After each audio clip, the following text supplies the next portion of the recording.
I'm not going to go through every one of this, but I would hit enough of them, just give you enough context, and hopefully we can have a good discussion later on. So really for Didi, we set our goal. I mean, it's all about improving, transforming transportation. You will see through this sharing, you will see some of the theme. Of course, myself, I have been doing cybersecurity, network security, data security for many, many years. What attracted me to sharing this kind of platform actually is the impact that it would make actually beyond what I used to do for security. And also you will see the security aspect, security and safety is a very critical thing, not only because driving security, passengers, drivers is very important, but also we have been talking about AI application. And this, we consider this to be a technology revolution, if you will, right? That would help us improve our life. But if we are not careful, if we don't do the security and safety properly, then this effort can easily be derailed. So if nothing else, I hope this message come out. So I'll share from a few aspects very quickly, more like what we consider the future of transportation. And then a little bit about AI. I probably won't spend much time, but three key aspects where AI is relevant to improving security, safety, improving the experience, and then the third one, it actually comes with efficiency. Although it's very important, but to us, to Didi, we feel security definitely is number one. You'll see that. So in a way, to summarize how we look at this thing, right? Definitely transportation. We believe we can leverage big data and AI to actually transform it. It's transportation by definition is a global effort. I mean, that's why we are having this discussion. That's why I'm here. And of course, also, we know if we do it right, transportation, then we'll have better transportation, better environment, and lead to better life, right? That's what we are after. And then the very critical thing is we need to look at safety and security first, because that is going to impact everyone that could determine if we are successful in applying AI to actually transforming the transportation. And then for this reason, for the reason we are dealing with the challenge of transportation, collaboration across different groups, society, and governments is going to be very important, because this actually is one lesson I learned from doing security for many years. Today, if you're not talking about collaborative ecosystem approach, you might as well forget about security, right? I'm going to skip a couple of this. I don't have to go there. So just a couple words about AI. I mean, I know we have had different discussion. People also mentioned what Elon Musk's comment in the past. People talk about something could be evil versus good. To me, AI is a tool, a technology, right? It's really up to us how we are going to do the right thing or not. So this is where responsible AI application should and will change our life for the better. We should believe that. But it's only safety and security. We just have to do it right. If we don't do it right, then indeed it could derail us. So in the end, it becomes just doing the right thing, following the right approach. I think we have plenty to do just on the positive side. Just give you a little idea, right, for those who are not familiar with Didi. If you look at Didi, the platform today, it's truly, actually already we are in Brazil and Mexico in terms of providing service. But even today, most of this data actually from China, just alone, 400 plus cities. On every single day, right, we are talking about 30 million finished rides every single day. So that's the volume. So everything else on this chart kind of translates from that, right? The approach we take is indeed we do have one simple application, the app, that people can use. And this is the app that we provide a set of different kind of tailored service depending on where people are, the kind of preference, from Premier, from taxi, to all the way to actually the bike.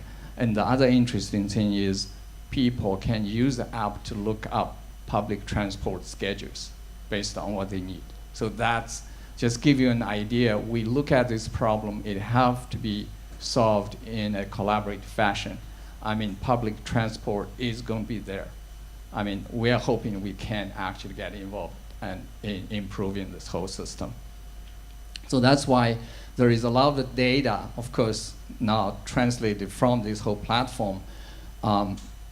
From there, we can learn a lot of things. We can learn how to improve the transportation system. So as I mentioned, security, safety is actually the number one when we make decisions and decide our priorities.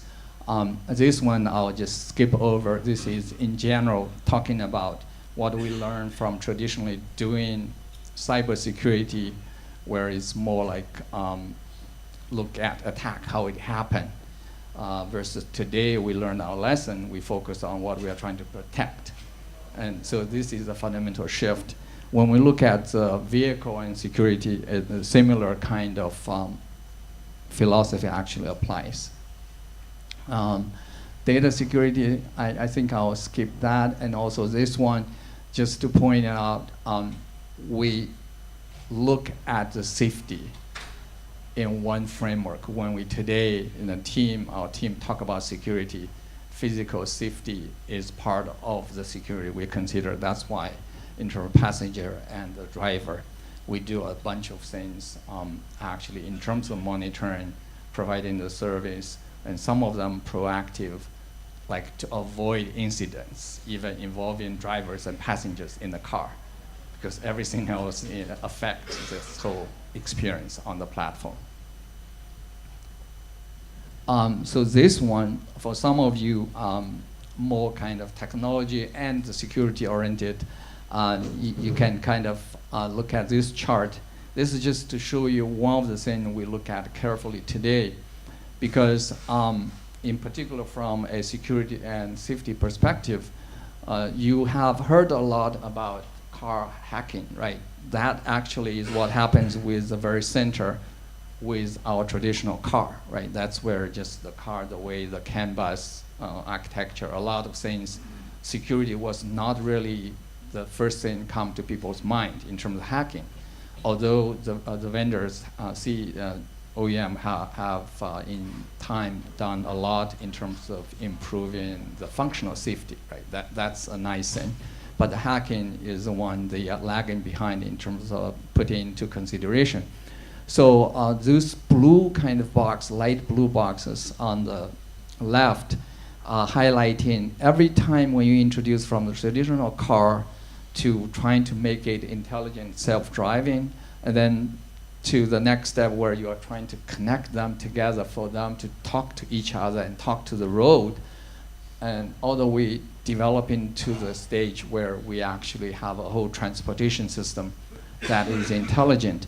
Every one of those steps, we introduce some complexity in terms of technology highlighted in the blue, light blue box. And then correspondingly, to do the right thing to ensure the safety and security, we have to actually solve some of the challenges on those darker boxes on the right. So every step that's meant to show that. Then the overall background is, if you look at the yellow box, so a lot of things is driven, AI or not, by software system. So all the traditional bugs and problems we have to worry about in terms of bugs in the code, design flaws, and threat actors out there. But we have to deal with those as a basic assumption.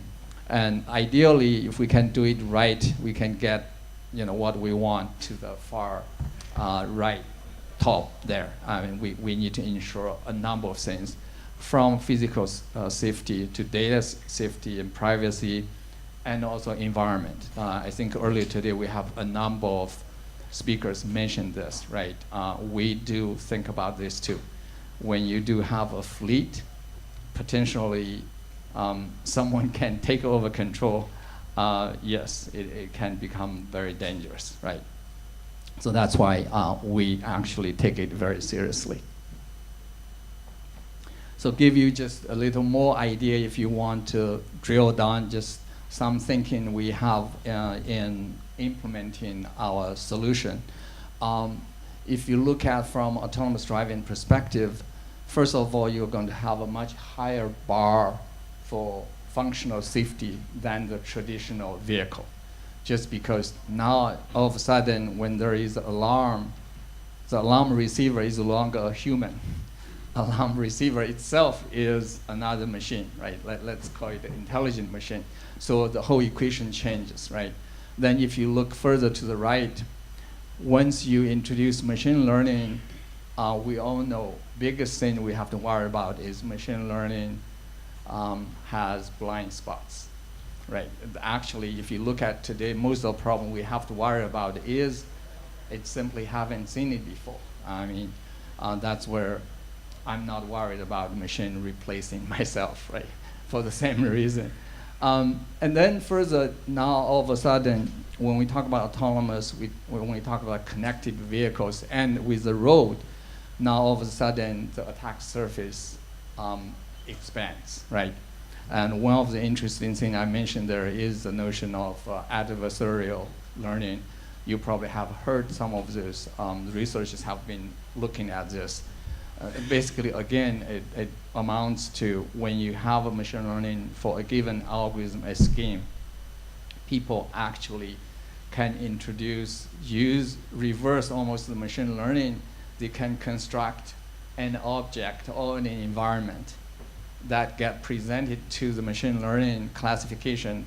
It totally misled. You know, the famous example was from MIT. Was one attempt where they used one of the Google's model, classification model, that was nicely classifying, recognizing turtles. Regardless how you hold it, I mean, it would, from the image, you would know it's a turtle. But the researchers were able to construct, then use 3D printing to print a model of a turtle. If you look at it, you would say, okay, it's a turtle. But that model consistently classified it as a rifle. I don't know how it happens, right? But that just gives you the basic idea, I think.